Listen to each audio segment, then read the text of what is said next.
Everyone has gotten the feeling that a place is either evil or dangerous. You can't always explain what is off about it, but some primal sense tells you that this place is somewhere you should not be. When I was a kid, I experienced such a place and got confirmation about the evil that went on there. When I was about 11 years of age, my mother told me that I had to go with her and some of her friends from church to pray over a house. I'm sure I was none too happy about being dragged to this and would have rather stayed home playing my PlayStation. The house itself was owned by a man from her church, and he asked them to come over and pray with him. His whole family had been negatively affected by whatever was there. As I remember, he had moved in there with his wife and daughter only about 6 months prior. Since moving in, he had witnessed shadows, cold spots, things moving out of place. Their little daughter also had seen things and was terrified of her own room. Worst of all, his wife's personality had changed and she became angry easily, verbally abusive, and was strangely attached to the house. There were red flags when they moved in for sure. For one, there were strange markings spray painted on the inside of the garage. The main one I remember seeing was the eye symbol. As we live in a state known for tornadoes, most people have a storm cellar. He had not opened his once since being there as he got a really bad feeling about it. Now for my experience. We arrived at the house in the middle of the city, and the fact that it was in the city will be important later. I remember my mother and her friends walking around praying, and I just hung back bored, pretty creeped out at the same time. First thing I saw was the markings in the garage.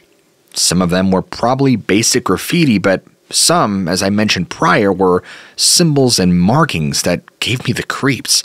When walking through the house, it did feel as though we were being watched.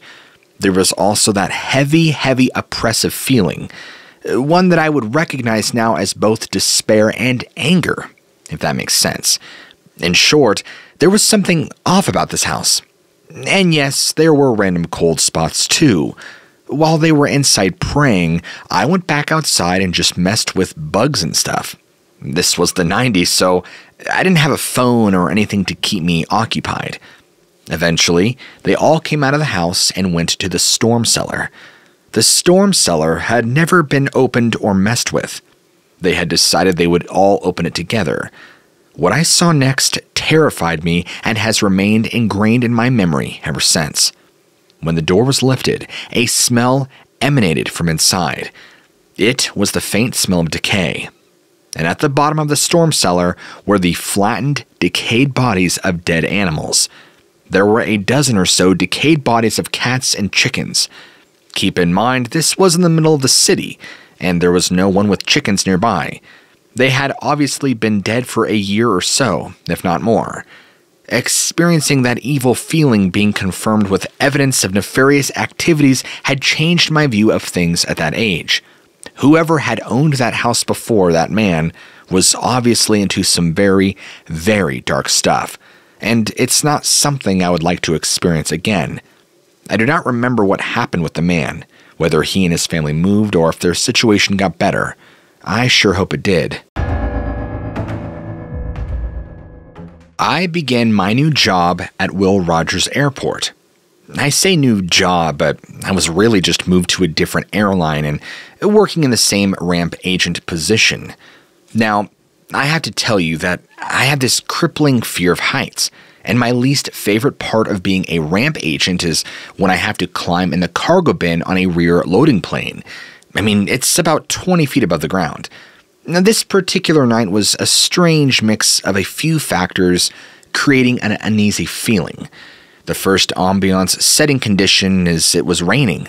Not just light raining, but pouring, pissing rain, with a few scattered lightning flashes and even random power surges.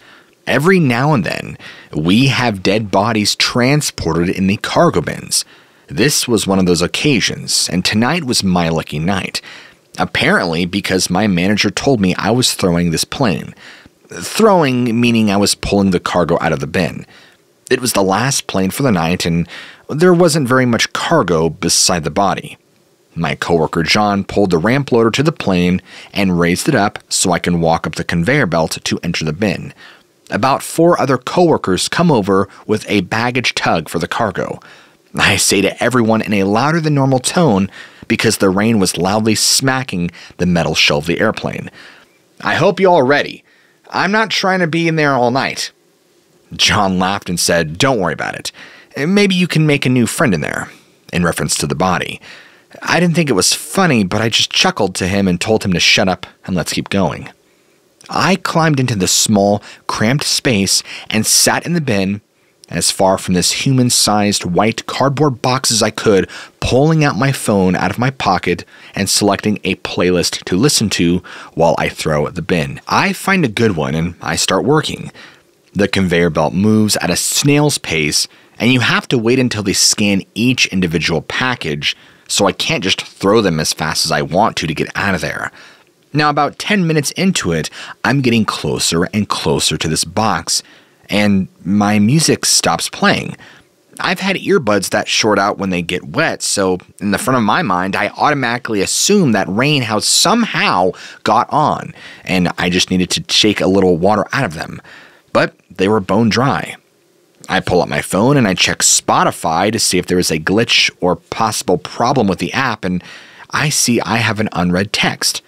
Did I get a notification and forgot in the midst of my rap-fueled baggage handling? The way my phone is set up is when I get a message, it will tell you who it is from, but it will not display the message. You have to access them to read it. The message was from an unknown number, which was odd because very few people have my number to begin with. I clicked the notification to read the message, and all it said was hi. I sent a text back saying, hey, who is this? My phone displayed that whoever sent the message saw mine immediately after it's sent. I waited. No response. I started my playlist back up and got back to my job. Shortly after a crash of thunder that was so loud the plane shook and made me jump at first, but I quickly rationalized it and returned to work. I noticed the conveyor belt was no longer moving.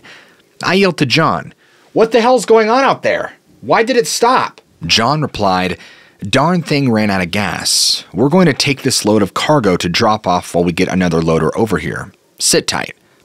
I think to myself, where the hell else am I going to go? About 1 minute later, it got cold, like I could see my breath cold. I wrote it off as just a cold front and reach over for some stranger's luggage to lean on while I wait. As I look over for a bag to grab, lightning went across the sky and I saw a quick flash of a little boy, 11, maybe 12 years old, sitting on the white box, staring at me with this eerily happy smile and his head turned slightly to the side. My heart sunk and I froze, never taking my eyes off that box for what felt like hours. I was startled by the replacement conveyor belt starting up right next to the plane. I darted to the moving conveyor, crawling as fast as I could, trying to keep my balance and panic at the same time. I hit the ground and looked at John and said, "Nope, I'm done. You're going to have to go in there." I didn't want to explain exactly what I saw, but John knew something scared me crapless. He even asked me, "What's wrong? Who was it?" I stuttered and walked away before I could say anything. Then I got a new text message notification, and then I heard it loud and clear this time, a response from the unknown sender saying, "It's your new friend." I want to start by stating, for the record, that I haven't always lived the best life. I've made a lot of dumb decisions that have led to me being in sketchy and dangerous situations such as this one, with starting regularity. However, it's also because of this that I'm always paranoid and prepared enough to face them. It's very rare that I run away from danger, and I always have some form of protection on me even when I leave the house. This is relevant later. Now on to the story. This happened back when I was roughly 19. My best friend at the time and I were practicing witches, and on this particular night, it was the beginning of a full moon. There were some thick wooded areas in the small cottage town we lived in that were well known as being the secret hangout spot for the college kids. in part because of a large secluded clearing at the end of a forked hiking trail, which was only accessible after crossing through a park and 2 wooden bridges. Imagine a wishbone shape with the clearing at the far ends. We thought this would be the perfect place to go set up shop and do some witchy rituals, as we'd been there plenty of times before and knew both sides of the trail decently, even in the dark. So we pack up our supplies in her milk crate and head to the park. After parking, we began the walk from the parking lot to the first bridge. On the way to it, you have to pass by an outdoor theater that's usually completely empty, other than the occasional group of college students not wanting to make the 30-minute walk out to the clearing. But this time, there was a man I'd never seen around town before. He appeared to be homeless due to his dirty and weathered clothes, with a bicycle leaning against a wall that had bags of junk hanging from it, and a basket on the back stuffed with more junk. He was sitting on the stage of the theater with his back to us and his face in his hands. A homeless man hanging out in the park may not sound odd, but this was a very small town, and homeless people were definitely noticed when there were ones.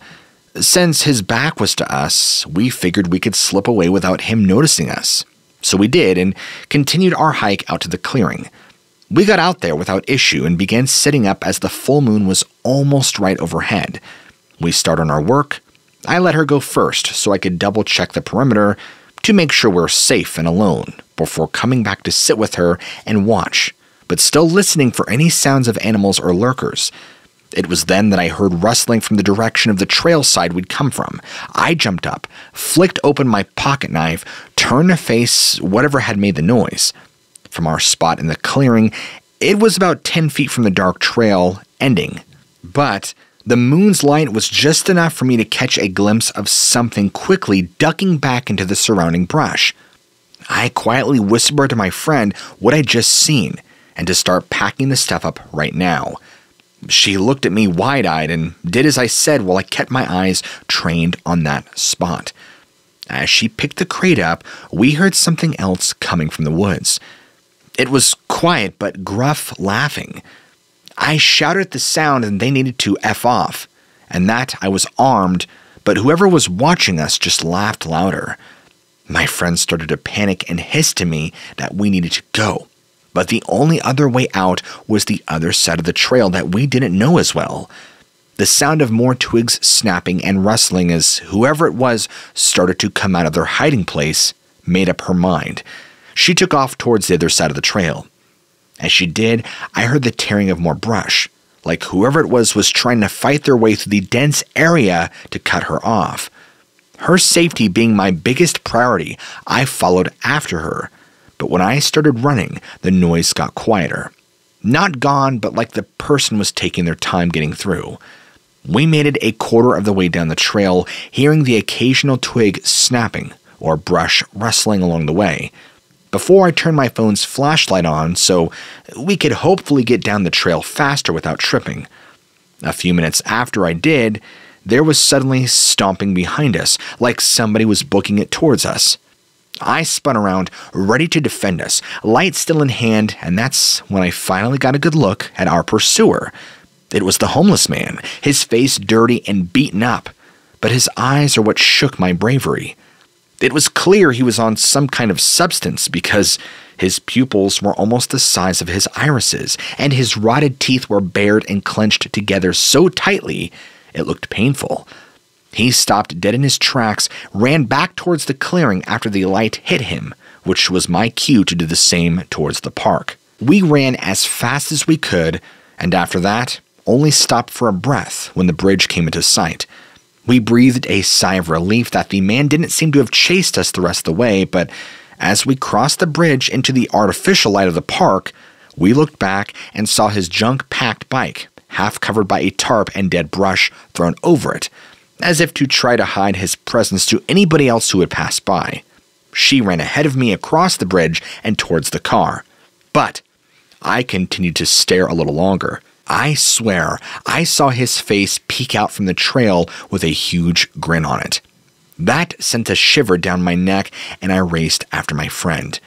We dove into her car, and she whipped out of the lot. I looked back one last time and saw a dark silhouette just standing there on the bridge. We called the cops to report what we'd seen, leaving out why we were there, and they'd said they sent a car out to investigate, but we never heard anything back from them. And thankfully, we never saw that man again. I'm gonna start by telling you a little bit about myself. I love running. That is probably enough to tell you that I am a pretty strange person. I never really liked any team sports like soccer or basketball because I am severely introverted, but I needed to get to PE credits to graduate from high school, so I decided to join a cross-country and track team. While there was practice with the team almost daily, I would usually do my own independent practice on a bike trail that I lived really close to. I love that trail, and I spent a lot of my free time running, walking and biking on it, as well as wandering off the trail, exploring the beautiful forest that surrounds it. Despite this bike trail being 67 miles long, it was very well kept, or at least the part that I used was. The bike trail was a huge circle and was split into multiple sections that each had checkpoints at the end of them. The section that I used most of the time was roughly 8 miles from the checkpoint that I lived next to. I rarely ever walked or ran the full 16 miles, but I decided that I would attempt it for the first time. The run started off like any other run. I put my AirPods in and started to play my running music. It was a nice cool day, and the first 3 miles went amazingly smooth. Being that it was such a nice day for using the trail, there were quite a few other bikers and runners using it, but I really only saw them for the first few miles of the segment. This is because at about 4 miles into the segment, there was a 2-mile trail that went off the main trail and led to a popular campground. So that is where most of the runners and bikers that I saw came from, and they would usually be going toward the direction that I came from to get to the town that I lived in. I say all of this to explain why there was nobody else around when I made an unsettling discovery. Now, I was about 5.5 miles into the trail when something about 100 feet off the trail caught my eye. It didn't look like anything strange at first and was just a white object behind a tree. But as I got closer, I realized what it was, and what I saw was extremely unsettling. It was a dollhouse placed behind a tree, and on that tree there was a bunch of pictures of a little boy taped to it. All the pictures seemed to be taken in a daycare, and the child didn't appear to be having a particularly good or bad time at the daycare. What I mean is the pictures didn't seem concerning and were taken with the boy clearly aware that they were being taken. As for the dollhouse, it wasn't actually a dollhouse, but that is what I call it whenever I tell the story. It was something you'd see in an old woman's garden and was more of a large porcelain decoration than a child's dollhouse. It was very strange, and suddenly I felt as though I was being watched, and the feeling of dread that I have only felt a few times before this moment washed over me. I wrestled with the idea of taking a picture of it with my phone, but I was scared that if I really was being watched, whoever it was would not appreciate me doing so. I decided that my best thing I could do was to get a good look at this little boy in the picture and try my best to remember his face, so I could look up a list of missing people in the area and see if he was one of them. I walked back onto the trail, deciding that I would cut my run short and head back. The feeling of being watched continued until I got close to the offshoot trail that led to the campground, and the rest of the way back was fine for the most part. While it wasn't a paranormal or strange experience, it was certainly unsettling.